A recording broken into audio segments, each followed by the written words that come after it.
Ons is nogals goed daarmee om ander mense se foute raak te sien. Ons sien vinnig waar iemand anders te ongeduldig is. Ons hoor wanneer hulle verkeerd praat, ons sien hulle swak gewoontes en baie keer dink ons vir onsself, as hierdie persoon net kan bewus wees van hulle foute. As hulle net kan bewus wees van hoe hulle optree, hoe hulle praat, hoe hulle maak, met hulle.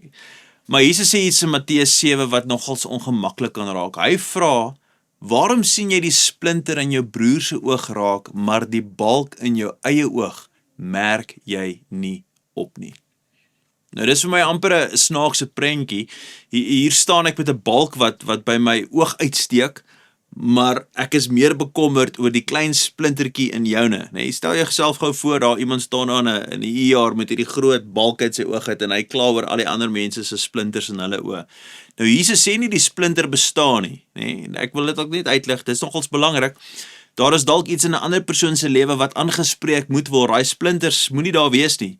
Maar Jesus skuif eers die fokus na kyk na jouself. Want dit is maklik om baie duidelik te sien waar iemand anders nog moet groei en terselfdertyd blind te wees vir die werk wat God nog in my eie lewe wil doen. Nou Jesus gaan verder en sê, haal eers die balk uit jou eie oog en dan sal jy goed kan sien om die splinter uit jou broer se oog te haal. Nou let op, Jesus sê nie, los die splinter net daar nie. Hy sê, haal eers die balk uit jou eie oog. Met ander woorde, Jesus is nie teen waarheid of aanspreeklikheid nie. Hy is teen die soort houding wat baie bewus is van jou tekortkomme, maar min bewus is van my eie. En ek dink dit verander die manier waarop ek en jy met mense moet werk. Wanneer ek onthou hoeveel genade ek self nodig het, raak ek gewoonlik 'n bietjie sagter met ander mense. Ek raak sagter met mense om my, want ek besef, ek het ook genade nodig. Wanneer ek onthou hoe lank God al met sekere dinge in my eie lewe werk, raak ek 'n bietjie meer geduldig met die dinge waarmee iemand anders dalk mee besig is en waarmee ander mense sukkel. Nou dis nie om verkeerde gedrag goed te praat nie, geliefde, dis nie wat ek sê vandag nie. Dis belangrik. Daar's baie splinters en baie oë en daai splinters moet uitgehaal word. Maar dis wel dat ek en jy moet onthou dat ek en jy staan nie bo iemand anderste en sê ons is klaar daar nie. Nee, ons staan nog langs daai persoon wat ook nog deur Jesus gevorm word. Nou miskien is daar vandag iemand wie se foute jou geweldig frustreer. Nou voor jy weer dink aan alles wat hulle moet verander, vra eers, Here, wat wil U in hierdie situasie in my vorm? Dalk is dit geduld, dalk is dit nederigheid, sagmoedigheid, vriendelikheid, liefde, al daai mooi Korintiërs 13 beginsels van hoe liefde moet lyk.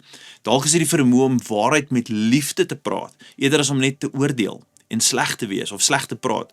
Want geliefde, soms is die persoon wat ons moet help, die persoon wat God in ons lewens plaas, juist dat ons langs hulle moet inkom en by hulle kom staan. Genade maak ruimte, waar ek en jy nog sukkel en waar ons frustreerd raak met mense, maak genade ruimte om verdraagsaam te wees met daai persoon se gedrag en hulle optrede. Onthou, Jesus is nog besig met hulle, net soos hy besig is met jou.